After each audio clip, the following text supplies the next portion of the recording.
Hey everyone, Lance here from Epics'N'Stuffs and welcome back to the channel. You might notice it's a little bit different. I've got a little bit of a painting camera setup going on now in store, so I thought I would use that camera to film the video and see how the Wireless Go works as a microphone. You tell me whether or not you think it's any better. For those new to the channel, what's it all about?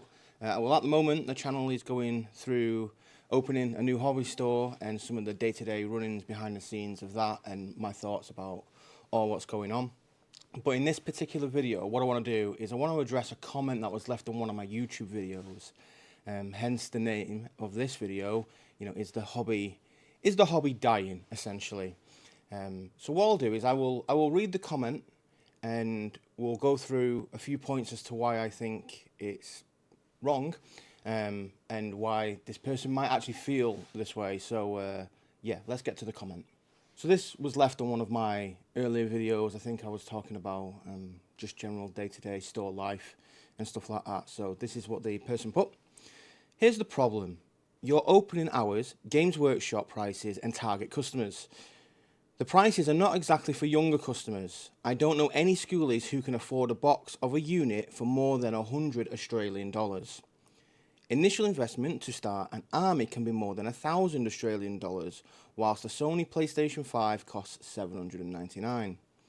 Meaning the majority of your customers would be working age, customers with wages. I rarely see anyone under 15 years old pop up at the stores to play. Younger customers now live in an instantaneous era. Everything comes in an instant. No young people want to glue and paint the models before they can play. They just want to play. Working age customers have a 9-to-5 job whilst your store opens 10 to 6 daily. They can only come to your store on weekends, but you close on Sunday. In Sydney, official GW shops are dying. There are only a few independent stores left, and they're willing to stay open until 9 or 10 PM so players can come after work. I am sorry to say that this genre of hobby is dying. That was his first comment. I did make a reply, but I'll basically go through my reply in the video. He continues to say, in the 2000s, there was about 23 official GW stores in Sydney. Right now, there are only about 7. That's how I know it's dying. Gluing, painting, learning stacks of rulebooks, codexes, special rules, etc. is not mainstream in 2025. I appreciate your passion towards the hobby, but hear this. How many people are willing to spend $1,000 to $2,000 just to get a foot in a 2,000 point game, when people can buy a PlayStation 5 plus games for under $1,000? And instant entertainment by simply plugging it into a telly. So quite a dense comment, right? But there's a few things I want to go through here and tackle. First off, I think it's very hyperbolic and full of false equivalencies. The two different industries you're comparing couldn't be further apart from each other. And also, if you were to compare them like for like, there's a few things in there which actually, when you do compare them, the games industry is far worse off. Anyway, let's get into some detail. So I'll try and address it top down and then just go from there. So he says there's a problem, opening hours, GW prices and target customers. The opening hours, I can concede that my opening hours are not ideal to what even I want. However, there is examples of stores within a 10-mile radius of where I am who have less opening hours than I do, more obscure times. When I say obscure, sorry, I mean they're not open till late or anything like that, and some are closed on a Sunday, yet they've been there for decades. So this might be a regional thing, or these just might be standout examples, but opening hours are different for every community. And different independent stores, right? You might just have something wrong, or there might just be an opening in Sydney there that just doesn't allow for those types of times, if that makes sense. Games Workshop prices. So when we say the hobby, I think this person's obviously just referring to Games Workshop stuff, but for me, the hobby is more than just Games Workshop, right? There's each Games Workshop game is like a video game on your console, right? And outside of that, there are hundreds thousands of more game systems and games, just like there is on a video games console, to go and play. You know, Bolt Action, which has a series of different games under it. Warlord Games make a ton of different games. Games Workshop make a ton of different games. Asmodee make a ton of different games. They eat studios for their IPs. Do you know what I mean?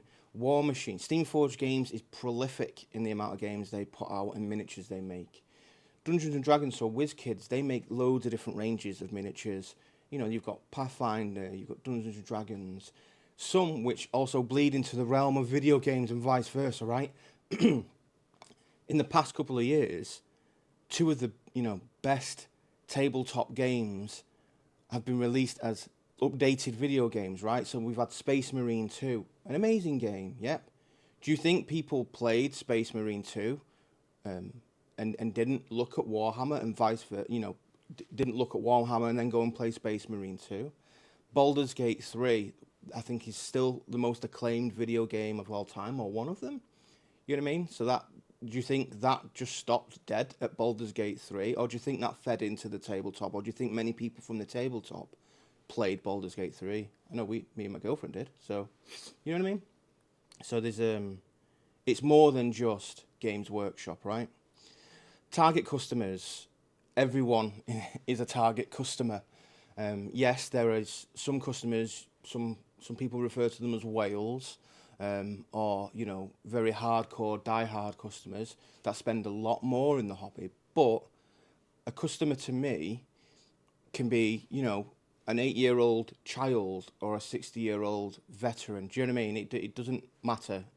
Anybody can play this hobby. That's the point of it, right?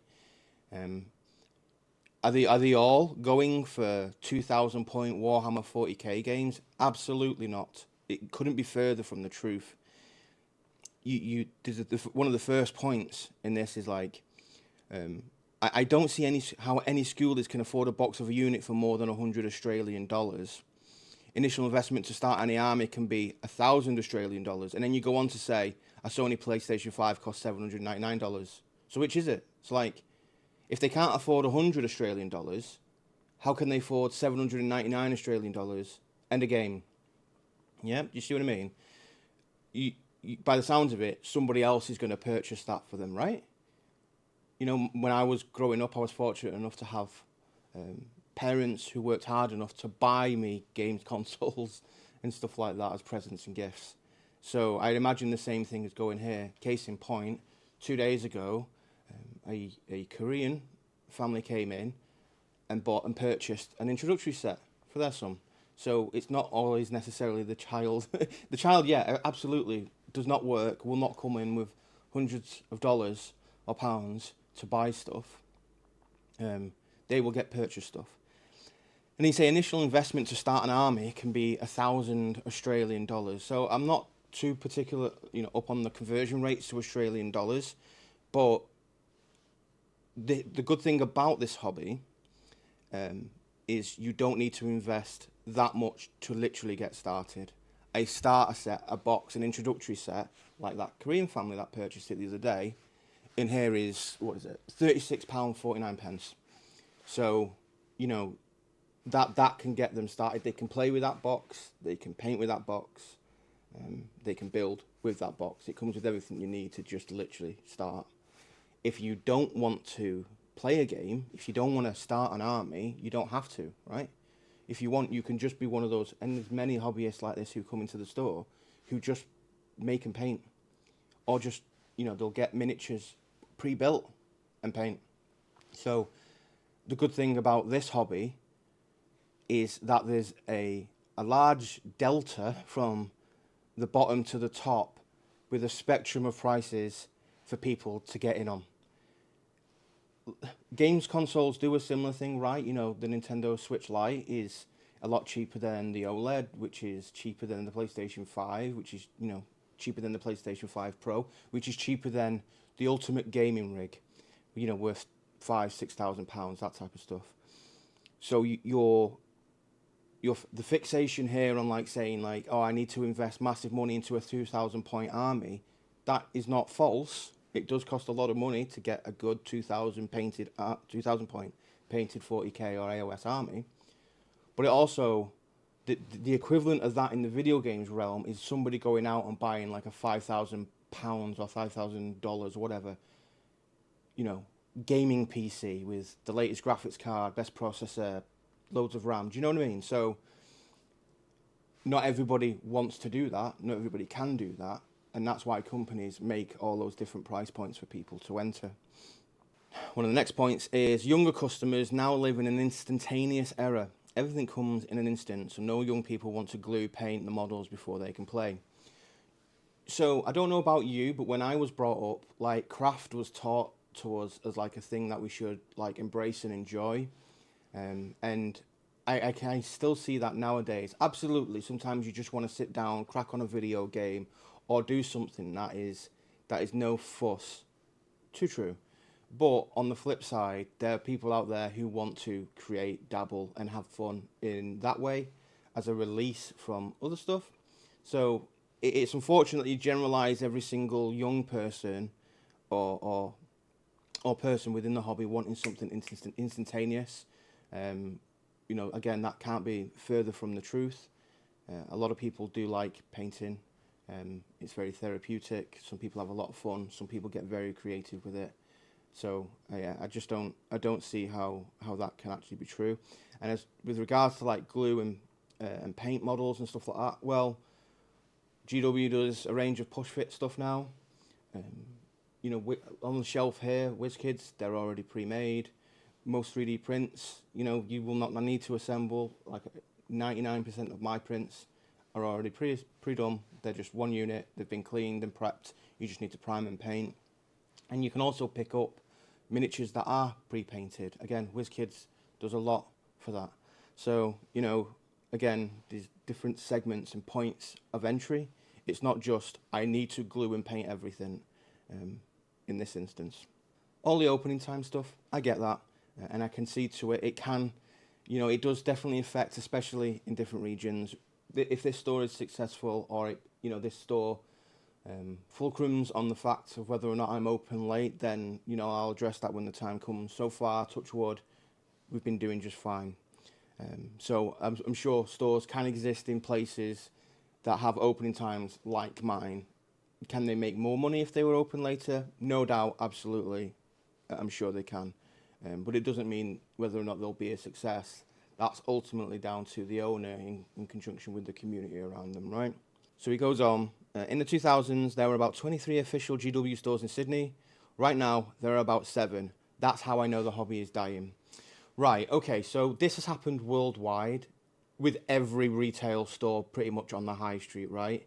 There's been a massive market shift from the mid-2000s to where we are in 2025 today with people going to shop online. So point one is, just because they're contracting on the high street does not mean they're not growing elsewhere. So I can guarantee you now, GW, WizKids, most stores that have an online presence are now making more online today than they were in 2005, because everybody is now online, than they were. Sorry, they're making more today in 2025 than they were in 2005, yeah. And probably less on the high street in some cases. Not every store works like that, but a majority of high street stores have seen a big retraction since 2005, hence why a lot have shut down. However, for you to say there were 23 official GW stores and now there's 7, that's how you know the hobby's dying, by that metric, I could say the video game industry is dying because places like Game, Electronics Boutique, GameStop, Granger Games, all these stores which were prolific on the high street have now either disappeared and gone online only, or retracted to the point that you have to find them in like other stores. They're just pop-ups. Like in the UK, Game has pretty much disappeared from the majority of the high street. We now have to go to Sports Direct and they'll have like a booth in there that we pick up games from. Do you get what I mean? So, and I can guarantee you there has been many more GameStop, EB, whatever game store you have in your country, more of them have closed than GW stores. Do you know what I mean? Yes, GW did contract from the high street. They made their stores a little bit more specialised. and I can, you know, there's probably a business case for that as well, right? Those particular stores weren't making money. They found that they can do just as much with a lesser amount of stores and then push online. Do you know what I mean? That was probably part of their business strategy. And in some instances, some cities, the rent is so high, the business case, the viability for it becomes less strong. So the company will either just cut their losses or just forego a small amount of profit to invest it in somewhere else. So the fact that there is still 7 stores in Sydney is still huge. I don't know if that is really the case, but the 23 closing down since the mid-2000s, right? There's a big delta there. You know, if we're talking 2005 to 2025, that's 20 years. You know, loads of stuff has happened in that time, not, you know, including COVID, right? So that's a very strange metric to go off whether or not something is still a success. I'll also say this, if you're talking specifically about GW, they're posting like record years, year upon year. This year, as a case in point, they've just given a swathe of their staff like a good, you know, respectable bonus, you know what I mean, after posting huge profits. Their release slate has been absolutely stacked with banger after banger, new army, you know, box sets like, and box sets which are coming up which, you know, look amazing. Do you know what I mean? They've just had the secret level animation come out. They've got a TV series in the works. They've just had, as of today, like loads of new games have just launched. Space Marine 2 was massively popular. This to me, again, along with record profits, right, does not signal hobby is dying. It actually signals the inverse. Again, if you were to compare that to the video game industry, which you're making a lot of comparisons to, games are cancelled left, right and centre. And I've worked in the games industry and I've been a part of that. Games are cancelled left, right and centre. The amount of churn, the amount of money, the hemorrhage, loads of studios in the last 18 months have been closed down with, you know, record levels of redundancies, which has happened like 3 years in a row now. You know what I mean? Sales have been down on loads of games which were meant to be big IPs. Destiny 2 is starting to sink. You know, that the announced Marathon, that wasn't taken very well. We've just had that Concord game, which you know, unfortunately got, you know, came out, failed, and was instantly dropped. There's loads of games which have been out for less than a year that are having their online components completely culled or just dropping them completely. So, you know, their online service is now dead. So, you know, there's a lot of that going on in the games industry right now, but I would not say the games industry is failing. Again, they'll probably post record profits next year. But just because there's a little bit of bad somewhere, or there's something that you perceive to be bad, does not mean there's a larger plan at work to ultimately make more money, right? I'm not saying every part of that plan is actually good for the consumer either, but, you know, the hobby industry is not failing. I see more stuff that would probably make the games industry fail, but that's not failing either. So, yeah, just if you're going to make a comparison, look a little bit deeper than just price or a store is closing, so X must be doing bad. So gluing, painting, learning stacks of rulebooks, codexes, special rules, etc. is not mainstream in 2005. You're right, it isn't. Those people who play to that level, they, you know, that invest in everything, to me, are the people who like, you know, the really hardcore games. They're your hardcore World of Warcraft players, right? The people who are on it 5 days a week, raiding every night, you know, doing meta chasing and you know, trying to get world first or you know, be competitive with it, right? They're the people who are on your online shooters for like eight hours a day, you know, trying to get better at League of Legends and all that type of stuff. They're the people who, they're the hobby equivalent to the super hardcore gamers. The great thing is you don't, in the hobby, you don't need to do any of that to actually engage with it, right? So I've never read a rule book. You know, I own codexes that I've picked up in boxes, but I've never opened them.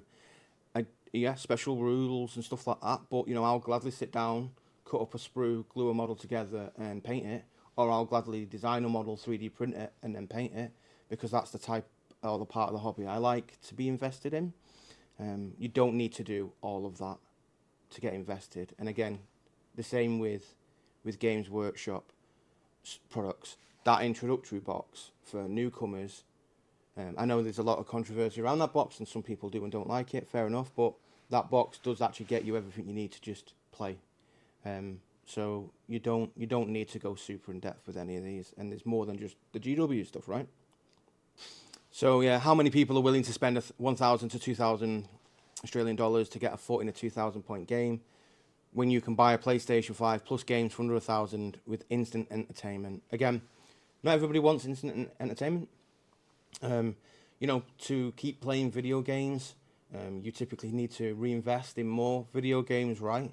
Whereas once you have done your army, you could sit, if you really wanted to, within that game rule set for as long as you want. Yes, they bleed out new models. Yes, you know, they update codexes and stuff like that. But to me, that is like buying the sequel to a video game or a downloadable content to augment games that you currently have, or paying a subscription to an online MMO or something like that. Do you get what I mean? So that the equivalences are there, and people do that. But you say, like, how many people are willing to spend £1,000 on this 2,000 point game, or £1,000 on instant entertainment in a video game? Well, they're the same amounts of money. It just depends on what type of person you are, right? Or what you prefer to do. Not everybody's a gamer, and not everybody wants to do tabletop. But again, like I've mentioned, you'll find there's probably a lot of crossover between both. Even though I don't play video games as much as I used to, anywhere near as much as I used to, I just go for the odd video game here and there that tickles my fancy. And when I do play, I might only play for a couple of hours and never pick it up again. I still consider myself a gamer, and I will gladly pick up the new games consoles when they come out, and I will gladly buy games, but I will also, you know, invest in a hobby. Not everybody just goes, I'm a gamer, that's it. It's fine if you do. There's nothing wrong with that. But, you know, there's more crossover than you think, and more people have more than one hobby. If you're saying, like, you know, this child, are they going to invest in more than this one particular hobby? Well, I don't know, because children, you know, they grow up to like different things. I like a lot of different things now than when I was a kid, and my mother and father provided for me. So it all depends on where they are, I guess, in society, and whether or not they've got the money to spend on something like that. But, you know, $1,000 on a games console or $1,000 on an army, well, it's still $1,000 at the end of the day. I think what you're getting at here is, like, I can spend $1,000 on an army and then still invest more work to get it to that, or I can invest $1,000 into a console and then get instant gratification by playing a game. Well, the thing is there's still work involved in either, right? If I pick up, you know, my favourite game is The Witcher 3. If I pick up The Witcher 3, to complete The Witcher 3 wholly, you're probably looking at around at least 100 hours, right? Well, if I invest that 100 hours into an army, I would probably come out of the other end with a fully painted army, right? So, and get a lot of gratification from that, and I will be able to play and stuff like that. Whereas once I've done my 100 hours in The Witcher, I've experienced everything within The Witcher until they release a DLC or something like that. So it's not to say that you can't spend more money on video gaming and invest more time, but that is equally true of the tabletop scene as it is the video game scene. Anywho, I think that's like the broad gist of all the points. So I think what I would want to ask everybody is, what do they think with regards to the hobby? Is the hobby to you dying? You know, is the cost to engage in the hobby still very high? Again, you know, is the hobby to you just the GW stuff, or does it include, you know, there's an army painter paint set there for under £30. It gets you paints, a brush and a miniature. £30 to engage in the hobby, the painting part of it, right? Miniatures all the way from $3.99 to, you know, hundreds of pounds. There's something for everyone, type of thing to get stuck in with. Or do you agree with this commenter? You know, is a video game's the way to go? Is the hobby industry dying despite record profits. No doubt each industry has their problems. I've shared some of those problems in here.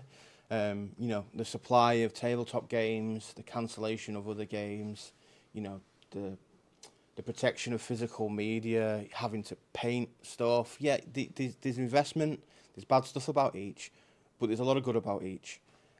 They are not as one-to-one as this commenter might suggest. And, you know, the hobby for me is huge, and loads of people engage at different levels. I can't, you know, it's not, is this hobby dying? It's unfortunate this particular commenter lives in a space or an area where they perceive that to be the case. There was one thing actually, prior to me becoming a GW stockist, I could get hold of GW stock, and I wasn't necessarily bound by their condition that you must sell within a select amount of countries. I could buy stock, you know, either second-hand or brand new, straight from a retailer or from someone, and then resell it and then send it to places like Australia and Canada if I wanted to. Can't do that anymore because I'm under their agreement, but then I could. And one thing I did notice that was a lot of the stuff I was shipping was going to Australia.